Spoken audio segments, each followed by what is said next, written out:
Hello, beautiful people. It's Amy Nicholas back at you live. Today, I want to talk about something a little different. And I titled the video The Time It All Went Wrong. And I'm specifically talking about a kind of when I look back, it felt like a year. Maybe it wasn't that long, but that's kind of how it felt. And I'm talking about a time when this was back in 2017 and kind of the defining moment of when I felt like things were not working, things weren't flowing in my business. I was a full time entrepreneur. And I'm going to share with you kind of the story behind, what happened, what went wrong, and how I use that experience to raise myself to a new level with what I'm doing online as, a business owner now. So back in 2017, I remember specifically leaving my accountant's office, having done my taxes for 2016. And I had like the worst feeling in my stomach. It was like, oh my gosh, I can't believe I had like the worst year ever in my online businesses after having like the best year ever the year before. And so it was very like, disheartening. Like I just didn't know I what I thought I knew stuff. Let's just put it that way. I thought I knew what I was doing my first year because I started making money right away. I started being profitable my first year as an entrepreneur. The year before, it took me 10 months to quit my job, by the way. And that first was like half a year, if you go by tax season, that I had made money. And I was like, cool, I made money online and I also made, job money. Then the next year was 2015. I made, like way more. And then 2016, like I said, not, the end of the year, not so good. And the feeling I had leaving my accountant's office was like, this sucks. I actually lost money last year. I did not make a profit. And it kind of was like this sinking feeling of like, how did I let this happen? Why wasn't I more on top of like my finances? And, just sort of like beating myself up that, I had spent a lot of money on Facebook ads. I spent a lot of money into my Shopify store and I was working on, I had spent some money on coaches and I was just like, what is going on here? But I remember thinking as I left that this will never happen again. Like, ever. I made a decision that I was never going to have that situation happen again where I was getting the word from my accountant that I was negative for the year. So, from that, it was still a long year ahead of me in the sense of trying to figure out, okay, what do I do now? And I looked at, what I was doing. I was working on Shopify, I was working on print on demand store with that. I was doing Facebook ads, trying to run traffic to that store. And the amount of money I was putting into designs, ads, having a VA, like all that together was just not enough with having enough consistent sales. So, yeah, I was just spending money on ads and I would make some sales, but not enough to be a consistent profit. So, month after month, it was like, nope, didn't hit it, didn't hit it. So I had to readdress the situation. And if you feel like you're in a spot where you're not earning the kind of money you want, and in fact, you may be even like negative, look at what you're spending money on right now and say, okay, can I cut something here? What needs to go? What is the financial drain here? And when I looked at it, I said, okay, um, I am spending like this crazy money on Facebook ads. Like, and I really wasn't even spending a lot, like by Facebook ad people's perspective. Spending like $100 to $300 a day, which is like really nothing. But when you're not making the money back and you're just spending money every day, it's very you don't feel good about yourself. Okay, let's just put it that way. So from that experience, I said, okay, well, I have to do something else. Like this isn't working. I've put in months and months. I think with that store, I had it running for almost a year, maybe a year. Still wasn't making profit. Like there'd be a couple months out of the year I was profitable, but like not even enough to really cover all my expenses that I had to pay for, like apps, Shopify fees, things like that. So I started to get serious about tracking my financials. And back then I used to do it every day because I was like, let me be on top of this stuff, 24/7. I actually don't recommend that now because it got to a point where it was like a little too, like I was too focused on the numbers and it made me like depressed. Like if you're focused on your numbers every single day and the numbers aren't where you want them and they're not going up, it's gonna make you constantly reminded that you're failing, right? So I recommend doing it once a week now. But anyway, that's one thing I did in the step of like shifting gears. The other thing I did was I said, let me take some time away from what I'm doing. I'm just gonna stop ads. I'm just gonna like reset. I'm gonna think about what I want to do. I'm gonna try to find like maybe something else I can be doing online. Maybe I need to put my focus on something else. So I took like a week off, and I kind of remember this was like towards the summertime. We had like a hurricane blast through here in Florida, and I had gotten hooked on a guy's content. His name is Wesley Virgin on YouTube. He's blown up now, but back then he didn't have like a ton of subscribers. But I listened to his videos like nonstop. I was stuck in the house for days for this stupid hurricane, and I was just like, okay, what am I gonna do? What am I gonna do? And I was listening to his content. It was very mindset, motivational, business stuff. Um, hey, Mohammed, I'm checking numbers every day and it's not working. Yeah, that's the key. Don't check the numbers like every day because it's just gonna make you like more focused on what's not working. But do it once a week just so you can kind of gauge like where am I, what's going in, what's going out, kind of thing, and then that'll at least give you a perspective. But yeah, I don't see any sense in checking it every day because if you're still growing, you're like, oh, zero, zero, zero, or negative, negative, every day. It's not a good feeling, and you don't want to keep looking at your numbers if they make you depressed and sad. So, but yeah, anyways, I just I had some time, with this hurricane being stuck in the house. And I said, you know what? I'm going to focus on platforms. I'm going to take my print on demand knowledge. I'm going to work on merch by Amazon. I had an account. This is way back, 2017. Yeah, you're welcome.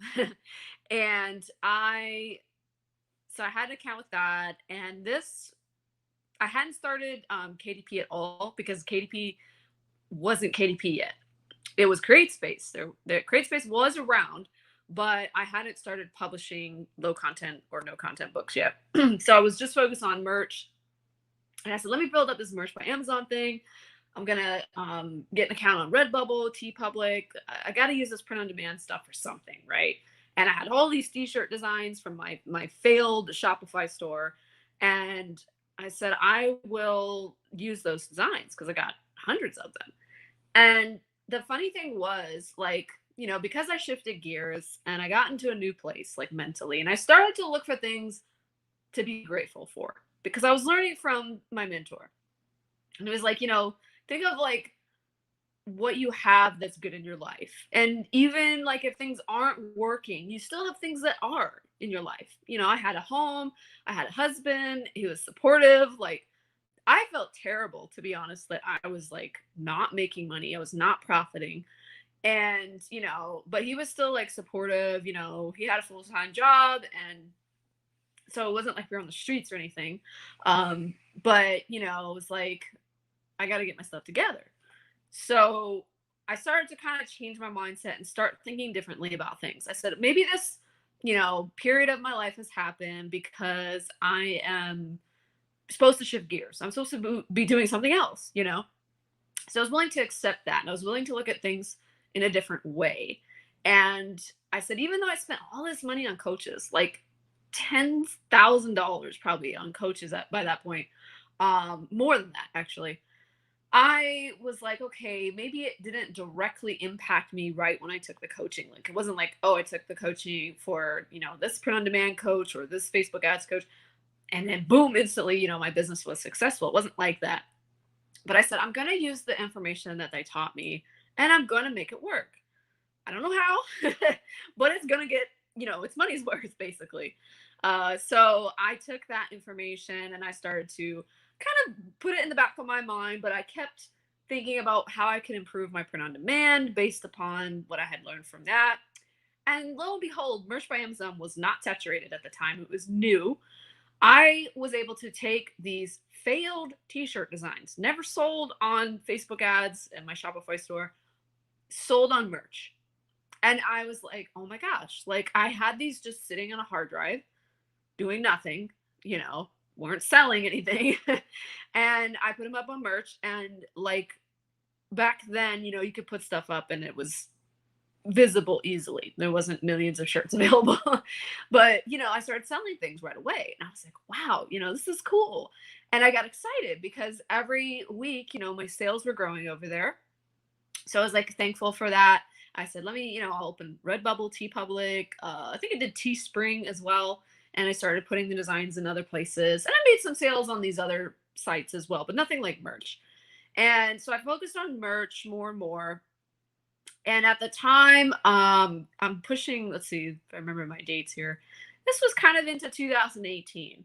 I still wasn't making enough money to feel financially comfortable. And I remember like going to the store, you know, going to the grocery store and stuff like that, and starting to look at the prices of stupid stuff like cans of tuna, you know, like worrying about pennies. And I was like, oh my gosh, like I was just under a lot of stress, you know, because I was earning more money, but it still wasn't enough to go off of, you know. And I just, you know, was like, I gotta like get in a better place. And I said, well, how can I like take this focus off of myself? Because I realized I was thinking a lot on my own problems, my own issues, and you know, especially related to business, which in turn relates to your self esteem, by the way.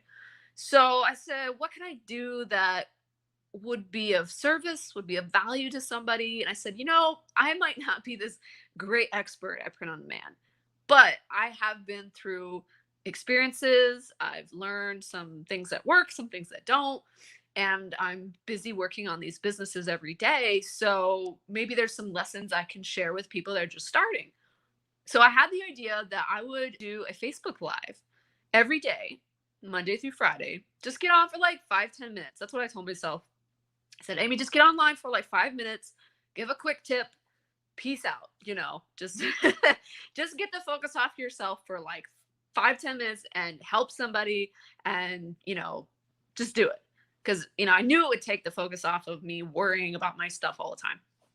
So I started going live, and you know, on Facebook, when you first this was Facebook Live was, you know, it's changed now, but back then you used to go live and you know, some of your friends would see you and jump on and be like, you know, what are you talking about? And nowadays you go live and sometimes nobody ever sees you, but at any rate, some people would pop in and out, you know, and I would just get on and I would just talk and share something, and then I was like, see you later, see you tomorrow, you know.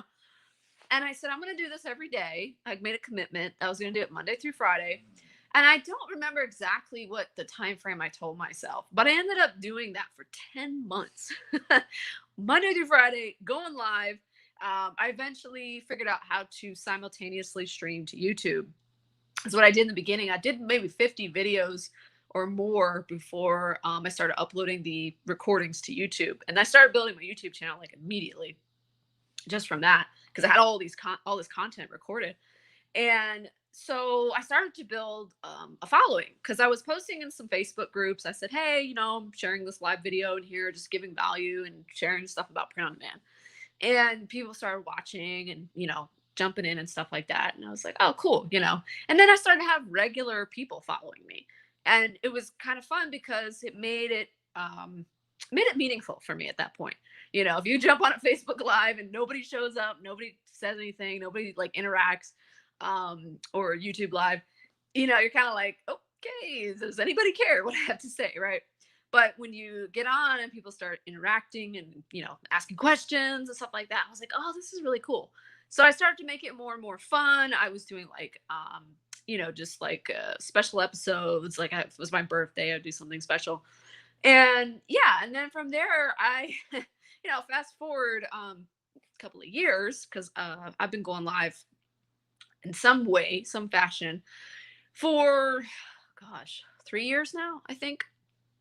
I don't do the Monday through Friday thing anymore. Um, but yeah, I still try to be consistent every week, jump on at least once live. And yeah, and from that, I literally built a whole other business.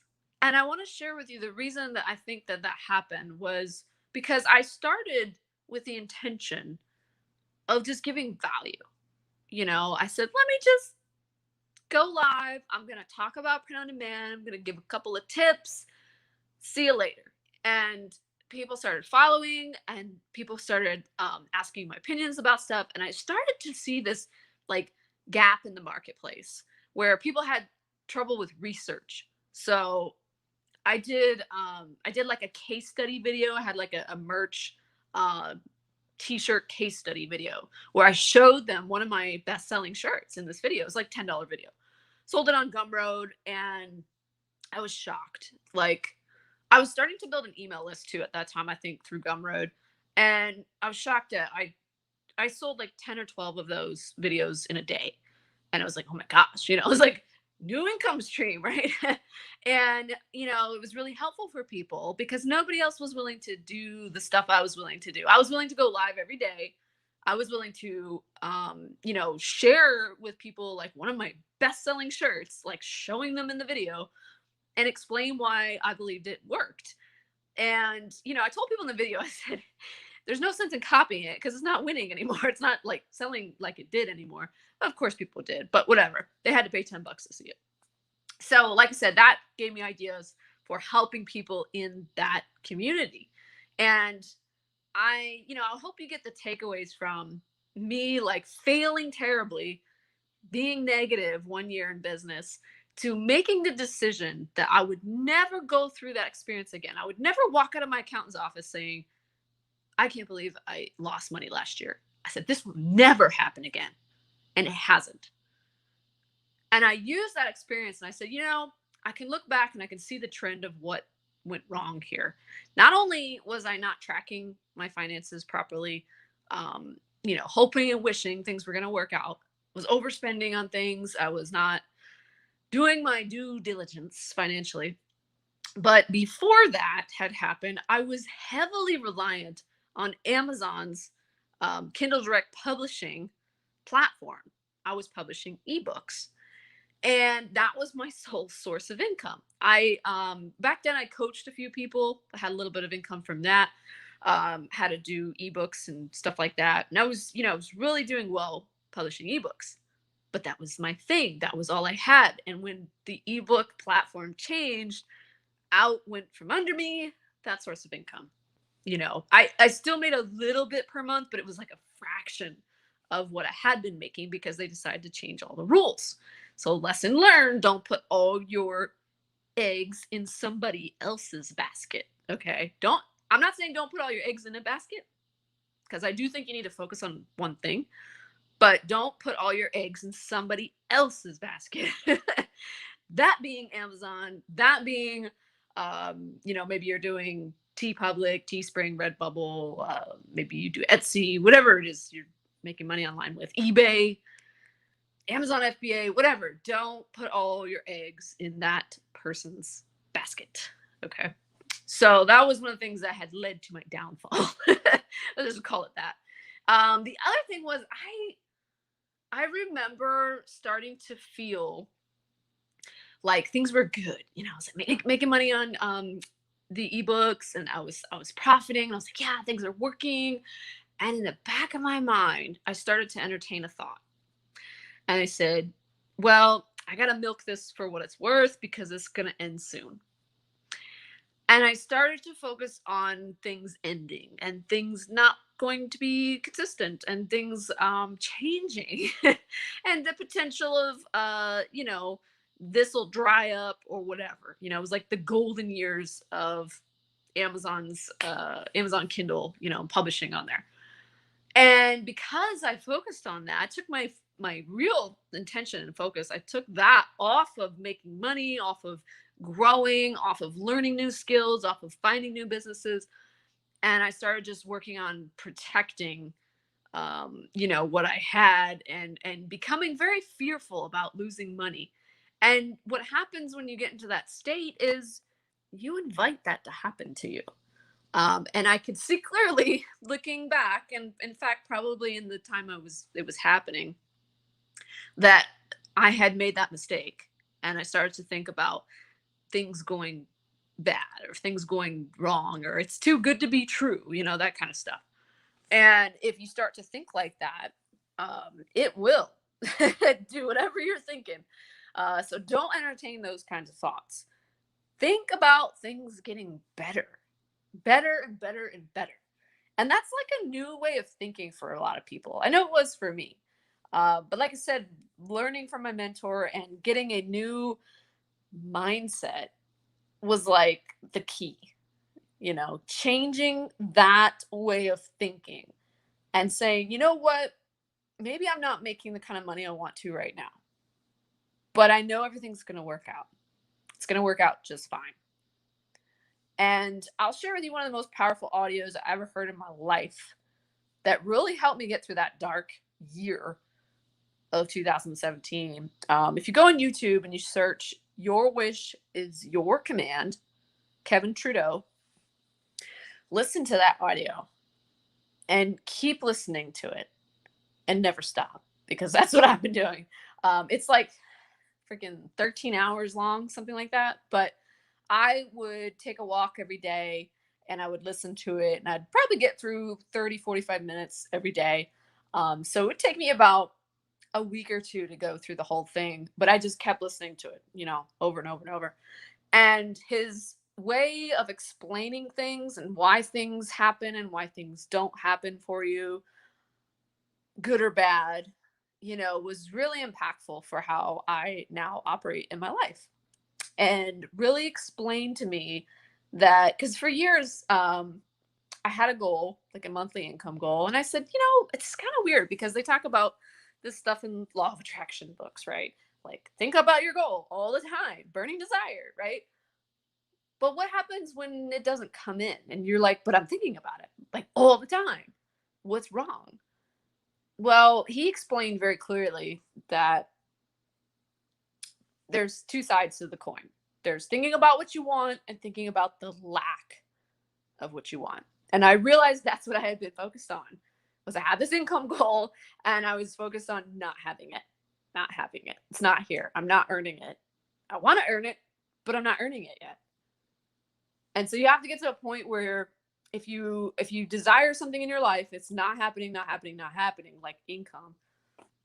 Realize that you're probably thinking of it always as not happening instead of living as if. It's one of the hardest things to do, especially related to money. That's why I offer this break your income ceiling coaching where you can work one-on-one with me. And I teach people to break their income ceiling within 90 days, guaranteed. And when you work with me, I'll show you ways of getting past the mental breakthrough. Because that's what it is. That's really what it is that's holding you back, is your upper level here. Okay. But you have to just think about things in a different way. And most people they're not willing to shift that thinking because they're like, well, this is what I've always done. Well, yeah, but doing what you've always done isn't getting you to where you want to go, right? So it's time to change. Change is hard. Change is uncomfortable, right? Like looking back at the year that things went wrong for me, would I want to go through it again? No. Am I glad I did? Am I glad I made it through that? Yes. Because it opened new doors for me to go on different paths, to find new mentors, to find new ways of thinking and living, and just doing business where it was fun, it was easy, it felt effortless, not hard, and I don't have to work like 20 hours a day to make some money. And that all came from changing up here. Yes, I do actions in my business. Yes, I work and do things like that, but it all starts, from your mindset. So if that's something you're interested in learning more about and you want to work one-on-one with me, I've got 3 spots left. You can book a free call, or you can email me. The info is below down there. And let me know what you think about the video. if this was helpful. If you missed the story, go back and rewatch it. And I will see you on the next one. Take care.